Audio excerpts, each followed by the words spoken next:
So the big holiday game for Nintendo Switch is finally here. Hyrule Warriors Age of Calamity. A game, a Zelda spin-off, not even developed by Nintendo. A very 2020 way to close out the year. But it seems like a lot of people are intrigued by this title with it being a Breath of the Wild tie-in, but also maybe turned off or not really sure if the Warriors gameplay style is for them. So I want to discuss today who is this game for, and should you even bother playing it? Let's start with the visuals. The game is obviously done to look just like Breath of the Wild, using many of the same assets in that. Obviously, with it being tied directly to that game, all makes sense, which is great for me because I love the visual design of Breath of the Wild, so this game is beautiful in my opinion. Maybe not as nice looking at times as actual Breath of the Wild, as you don't have those wide, sprawling environment, and small things are sacrificed so you can get all them damn characters on screen for the player to mow down. But if you like the art style from Breath of the Wild, I don't see how you couldn't like this. The issue with the visuals of this game is going to be the frame rate. This is something players raised concern about when the demo released, and it's still definitely a bit of an issue. Now, I don't think the frame rate is as bad as some people have mentioned. I actually thought I was going to have more problems with it than I did, but during those chaotic moments, this game can and will chug in the frame rate department. Which, on that note, let's slide into the gameplay. Always a controversial topic with these games. Don't let those graphics and that fool you. This is still very much a Warriors game, with the focus being on running around maps and killing lots and lots and lots of enemies, an obnoxious amount of foes. These games, I always describe them as fan service, at least these Nintendo tie-ins, in regards to the gameplay, as, you know, they allow you to take control of some of your favorite characters from a series, in this case, specifically from Breath of the Wild. Some you may never even have thought of actually controlling as a playable character. Like the big draw for me was being able to play as Daruk, the Goron, just running around, rolling around as him, and smashing dudes felt just as good as I'd hoped.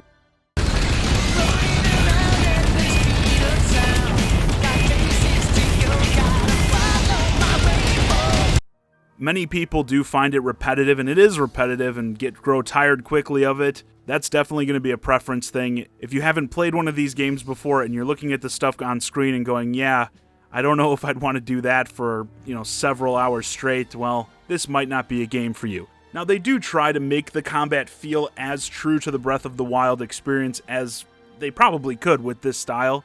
There's the slow motion effect when you do a perfect dodge. You can collect food and cook meals between battle to power up your party. Players level up and you can upgrade weapons like in most Warriors games. And you also have many of the tools from Breath of the Wild, the bombs, magnet, time lock, etc. But don't think you're going to be using them to solve puzzles here, buddy. They're used to mostly counter tougher enemies in the game. So like, if an enemy is charging you, you can throw up an ice wall for them to run into and they'll get stunned. If they're doing like a spinning AoE attack, you can time lock them to freeze them in place to get hits in. This is nice as it does make many fights more intricate than, mindless hack and slashing these games are known for. Like, if you want to be efficient, you do have to pay attention and react accordingly, because some of these enemies can mess you up if you try to just, run up and button mash on them. Like the Lionels, man, good luck to you if you're going to try to just stand in front of them spamming the attack button. It's probably not going to work out very well for you. But also to break up that monotony a bit, as well as crank up that fan service dial even further, there are the Divine Beast segments, which allow you to actually pilot the Divine Beasts and go around and kill stuff in those. And kill things at a much grander scale while you're mostly dealing in body counts in the hundreds during the standard stages. You'll easily snuff out several thousands of lives in a single Divine Beast stage. I think there was actually one where one of the objectives was to kill 30,000 enemies, which is actually pretty easy given the devastating level of attacks these things have. Again, fun little sections that provide a slight change in pace in the gameplay.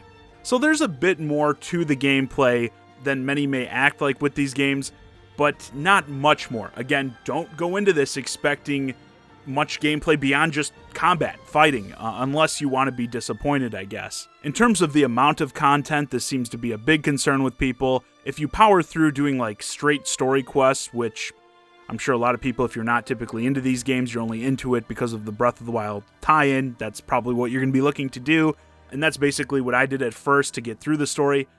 Just doing that, the game will probably take you around 8 to 10 hours to beat. So yeah, not too much meat there, but there is still plenty of stuff to do post-game or side stuff throughout the game. You actually select missions from a map just like the one you'd find in Breath of the Wild, and you unlock various side quests and challenges throughout the game as you play. So like, here's my map after mostly just rushing through the story. The blue is the stuff I did, and the yellow are things I've yet to do. So there's a lot. Not all these things are necessarily quests you actually play. Some are just like helping out a village by giving them supplies and stuff, but there's still way more to do. Also, there are a few secret playable characters beyond what you unlock in the campaign, which are pretty cool.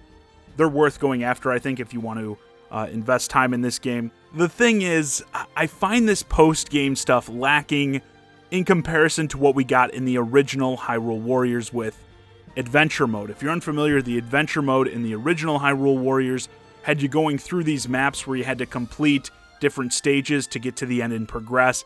It felt more like another game within the game, whereas in Age of Calamity, the post-game content, the side stuff, it all just feels like you're going for 100% completion, you know, trying to do all the things.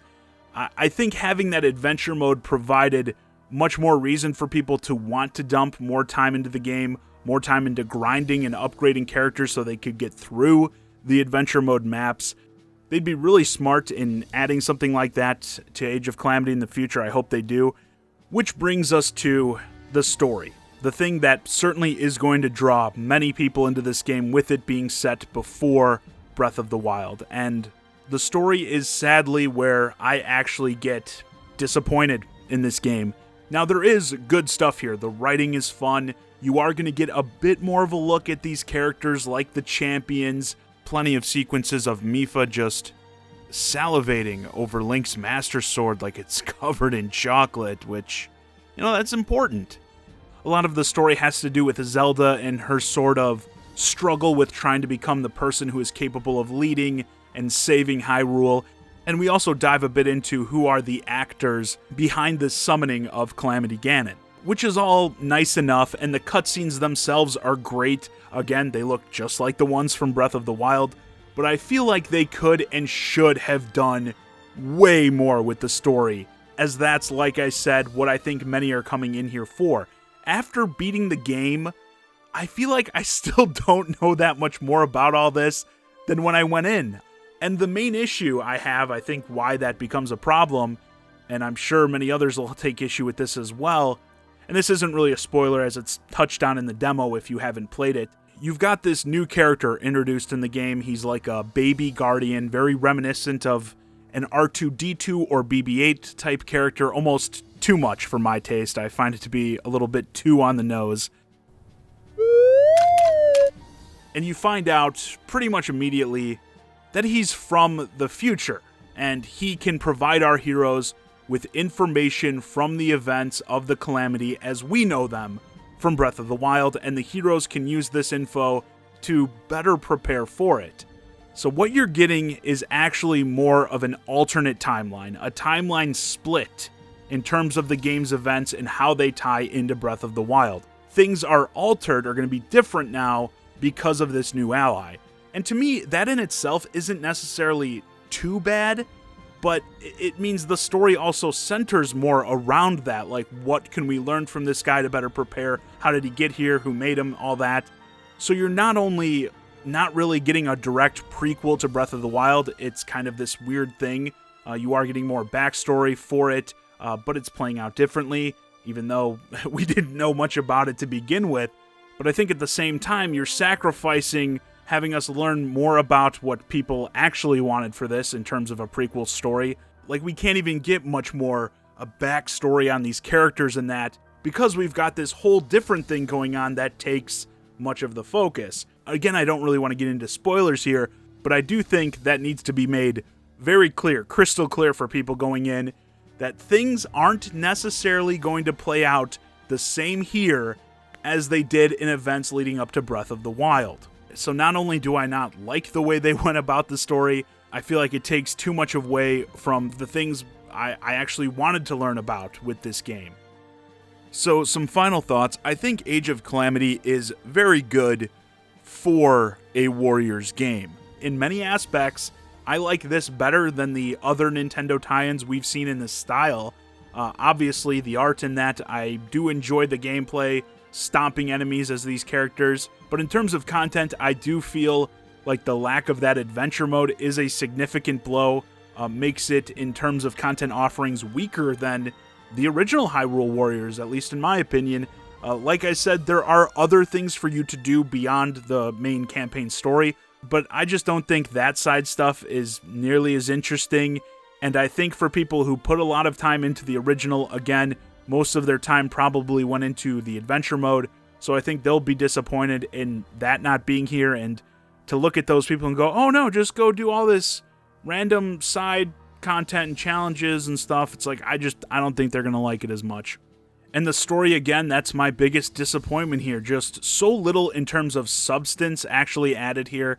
Like I said, the cutscenes are fun, cool to look at, but you're not going to learn much here. And even the revelations you do have, it's like, with this timeline split, who knows how a lot of this actually played out in the original timeline leading into Breath of the Wild. Like I said, I really thought we were going to go much more in depth on backstory with like the champions, all the Calamity Ganon summoning stuff in that, and what is there in those aspects is just not very deep. All in all, if you like the Warriors games, I think you'll like this one as well, but for the people that are drawn in specifically by the tie-in, with it being a Breath of the Wild prequel, you're probably better off saving your money and going and watching the cutscenes on YouTube, to which after watching them all, you're probably just going to be like, well, that's it.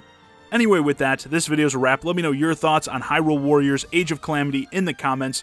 Are you playing the game? What do you think of it? And how do you feel this game compares to the other Warriors games we've seen previously? Hey guys, I hope you enjoyed this discussion of Hyrule Warriors Age of Calamity. If you're new to the channel, please consider subscribing. And if you want to keep the conversation going, hit me up on Twitter at Johnny Zakari, and join my Discord, ChiGuy and Friends. Link to both in the description below. And as always, thanks for watching.